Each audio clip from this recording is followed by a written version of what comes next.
셀트리온, 스텔라라 바이오시밀러, 동등성, 안전성, 유사성 입증. 셀트리온 헬스케어 외국인 지속 매수 이유는 셀트리온 오늘 마이너스 1.10% 하락세입니다. 헬스케어 마이너스 0.58%, 제약도 마이너스 2.29% 하락세를 보이고 말았습니다. 시장 상황이 좋지 않은 상황이었죠. 하지만 세 종목 모두 거래가 증가하면서 전일에 비해서 낙폭을 좁혀주는 모습이 나왔습니다.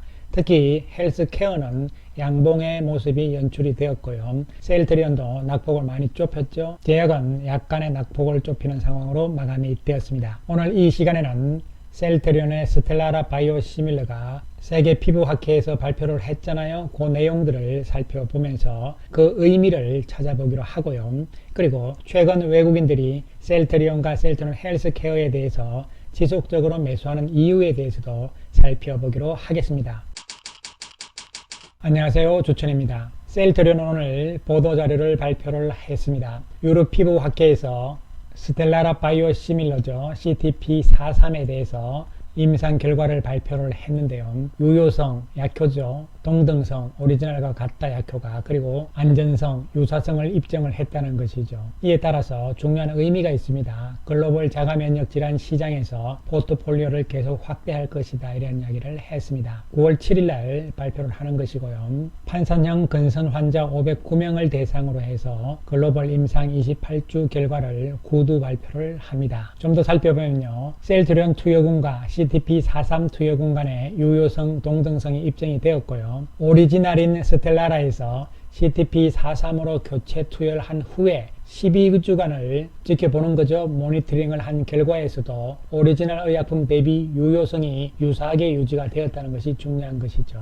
그리고 이상 반응도 없다, 안전성을 확인했다, 이렇게 나와 있습니다. 이에 따라서 자가면역 질환 치료제 시장에서 강력한 포트폴리오를 확보인데요.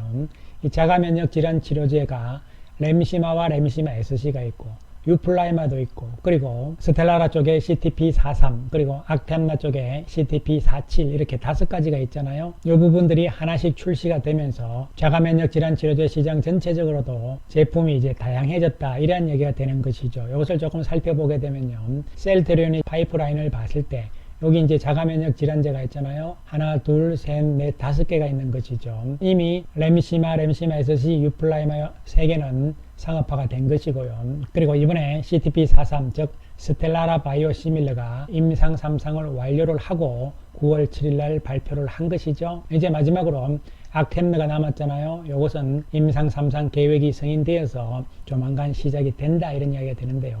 이 이야기는 무슨 이야기냐면요, 여러분, 이 자가면역 질환이라는 것이 정상들이 비슷합니다. 비슷하기 때문에 예를 들어서 염증성 장질환이라든가 크론병, 궤양성 대장염, 그리고 류마티스 관절염, 건선, 이런 부분들이잖아요. 비슷한데 성분들이 조금씩 다른 것이죠. 그래서 자가면역 질환 환자들 입장에서는요, 수술이라든가 이런 걸 통해 가지고 완치가 되지가 않습니다. 아직 그 기술이 없는 것이거든요. 이에 따라서 어쨌든 완치는 아니지만 건강 상태를 유지를 하기 위해서 꾸준히 계속적으로 약을 투여를 해야 되는 것이거든요. 그런데 한 가지 약만 계속 하게 되면요, 약에 내성이 생기잖아요. 그렇기 때문에 바꾸고 이러면서 왔다 갔다 하는 성향이 있단 말이죠. 그런 측면에서 자가면역 질환제가 5가지 종류가 있는 것이다. 내성이 생기면 바꾸고 이런 상황들이 나타난다고 보시면 되는 것이죠. 따라서 시장 전체를 셀트리온이 침투를 하겠다, 이런 의미를 우리가 볼 수가 있는 것이죠. 자가면역 질환 치료제 4번째 주자 CTP43이 되는 것입니다. 자, 좀 더 살펴보게 되면요, 이 스텔라라의 시장 규모인데요, 작년 기준으로 해서 우리나라 돈으로 약 12조 3,300억의 블록버스터 제품이다, 이렇게 되어 있고, 좀 전에 말씀드렸던 다양한 자가면역 질환 치료제 포트폴리오 확보에 최선을 다하겠다는 이야기를 했습니다. 정리를 해보면요, 이번 학회에서 스텔라라 바이오시밀러의 임상 3상 결과가 발표가 됐고, 동등성, 안전성, 유효성이 입증이 된 것이고요. 그렇다면 스텔라라에 대해서 알아보게 되면요, 정맥 주사형이 있고 피하 주사형 2가지 다 있습니다, 여러분. 그리고 적응증은 좀 전에 말씀드렸듯이 자가면역 질환이 되는 것이고요. 특허 만료가 2023년 9월입니다. 내년 9월이기 때문에 지금 임상에 대한 치열한 경쟁이 나오고 있는 것이죠. 왜냐하면은 스텔라라 자가면역 질환제 시장 자체가 휴미라에 이어서 2번째로 큰 시장이기 때문에 그렇다는 측면이죠. 그렇다면은 셀트리온 입장에서는 만만치 않죠. 왜냐하면 역시 경쟁자가 있기 때문입니다. 암젠과 독일의 포미콘 두 회사에서 임상이 다 나와 있는 상태거든요. 암젠은 4월 달에 임상 결과를 발표를 했고, 포미콘은 8월 16일 날 결과를 발표를 했고, 셀트리온은 9월 7일 날 결과를 발표를 한 것이죠. 그래서 3파전이 바로 퍼스트 무브가 누가 될 것인가, 스텔라라 바이오시밀러 쪽에서 퍼스트 무브는 과연 누가 될 것인가, 이런 싸움이거든요. 셀트리온의 가능성이 있을 것인가, 앞으로 지켜볼 대목이 되는 것이죠. 어쨌든 잘 되기를 기대를 할 수밖에 없는 것이죠. 셀트리온 오늘 외국인들이 38억의 매수 우입니다. 외국인 창구 쪽에서 35,800주의 매수가 들어온 것이고요. 매도는 4,700주에 불과한 것이죠. 외국인 전체적으로는 21,885주의 매수 우였고, 기관들도 조금 매수하는 모습이 나타났습니다. 시장 하락과 더불어서 장중에 많이 빠지는 모습이 연출이 되었지만 낙폭을 좁히는 모습이 나타났습니다. 낙폭을 좁히면서 거래량도 증가세가 나왔기 때문에 마지막에 외국인들 중심의 매수였다고 볼 수가 있는 것이죠. 내일이 시장 만기일이죠. 선물 옵션 쿼드러플 위칭 데이가 되겠는데요. 이 시장 영향을 내일도 좀 받을 수밖에 없다고 보이는데요. 시장의 영향은 일시적인 영향으로 생각을 하시면 되겠습니다. 그리고 헬스케어도 오늘 외국인들이 51억의 매수 우위를 보입니다. 외국계 창구를 보시면은 39,800주의 매수인데요. JP모간이 많이 사는 모습이죠. 외국인 전체적으로 75,000주의 매수 우위를 보입니다. 역시 시장 영향이라는 측면으로 접근을 하시면 될 것으로 보이고요. 그리고 제약은 오늘 외국인들이 2억의 매도 우위가 나타나는 것이죠. 어제 이어서 외국인 매도가 소폭씩 이어지고 있는 모습이고, 오늘은 기관들도 매도하는 모습이 연출이 됩니다. 여기서 바닥 잡는 과정을 조금 더 지켜볼 필요성이 있는 것이죠. 그렇다면 외국인들이 셀트리온과 셀트리온 헬스케어를 최근 들어서 지속 매수하는 것은 왜 그럴 것인가, 이런데요.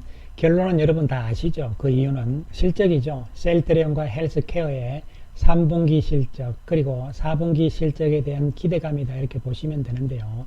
3분기와 4분기 실적에 대해서는 제가 그동안 많이 말씀을 드린 상황이죠. 자, 셀트리온 최근 8월 26일에서 오늘까지 보시면 외국인들이 314억 7,900만원어치 순매수를 했는데요. 추이를 이렇게 보시면요. 외국인들이 9월 1일부터 들어서는 연속 매수를 하고 있는 상황이죠. 그 다음에 개인들 쪽에서는 왔다 갔다 하지만 최근 3일 동안은 계속 매도를 하는 모습이죠. 특히 시장 상황 때문에 불안한 매도가 나오는 것으로 평가를 할 수가 있는 것이고요. 셀트리온은 환율하고는 관계가 없잖아요. 왜냐하면 헬스케어에다가 주니까요. 환율 부분은 아닐 것이다, 이렇게 보시면 되는 것이고요. 실적의 개념이다. 그리고 헬스케어 역시 8월 26일부터 9월 7일 오늘까지 80억 7천만원치를 순매수를 한 것이거든요. 월요일 약간 매도하고 어저께 약간의 매도가 있었지만 오늘 다시 51억의 매수 우위가 나오는 것이잖아요. 따라서 헬스케어도 외국인들이 매수하는 날이 더 많다, 이렇게 보시면 되는 것이고요. 한편 개인 투자자들은 지속적인 매도가 나오고 있는 상황이죠. 연속적으로. 기관들은 약간 왔다 갔다 하는데요. 금융투자에서 지금 약간 장난치는 모습이 나오잖아요. 금융투자는 단기적인 매매 형태가 강하기 때문에요.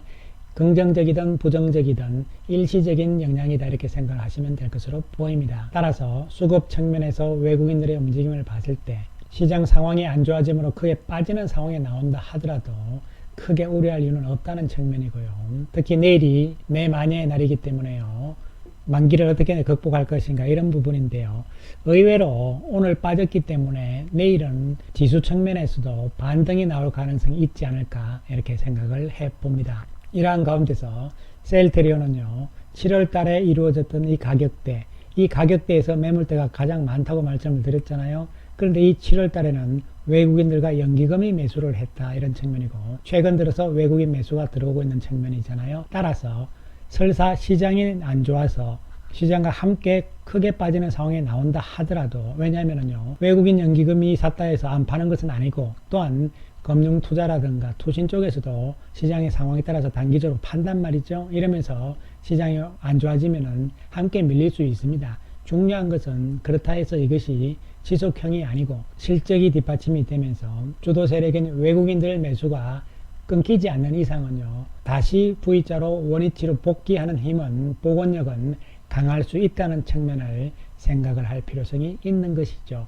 헬스케어도 마찬가지죠. 현재 가장 많은 매물대, 이 매물대의 가격대에서 외국인들이 7월 달에 195억, 연기금이 183억의 매수 우위고 최근 역시 외국인 매수가 나오고 있는 상태이기 때문에요.